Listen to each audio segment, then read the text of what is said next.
Welcome. This is State of the Arts panel discussion hosted by Art and Seek and the Kimball Art Museum.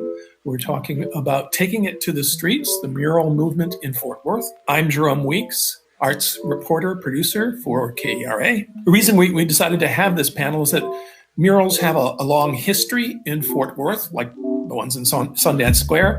But in the past 2-3 years, they've been taking over the town. There's now a curated bike trip that will take you past nearly 40 murals around Fort Worth. So murals have become a big deal in Fort Worth, not just in their physical presence in the cityscape, but in how they're being used to build community, to demand change, express public anger, grief, pride. And so to talk about these issues this afternoon, we have three panelists. Letitia Huckabee is an artist who concentrates on her family and the African-American experience. She works in photojournalism and fabric work. Her art has been seen not only in local galleries, but in New Orleans, Harlem, and Vienna, Austria. When community activist Deborah Peoples was starting a large-scale project to denounce racism, she turned to Letitia and her husband Cedric to design it. Letitia Huckabee. Welcome, panelists.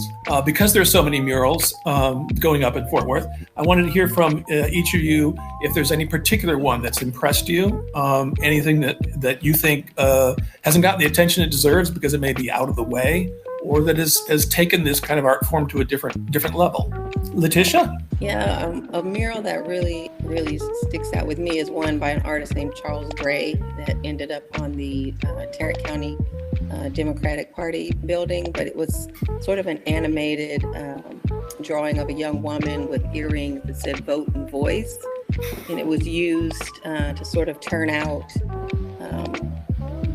to help with voter turnout before the election. And I thought it was so brilliant, simple, clean, and yet it really hit a certain target market. And the Fort Worth Community Arts Center actually projected that image onto the side of the building at night for a while leading up to the election. So it really got a lot of visibility, and I was really excited about that piece. I wish I'd seen that. That sounds really good.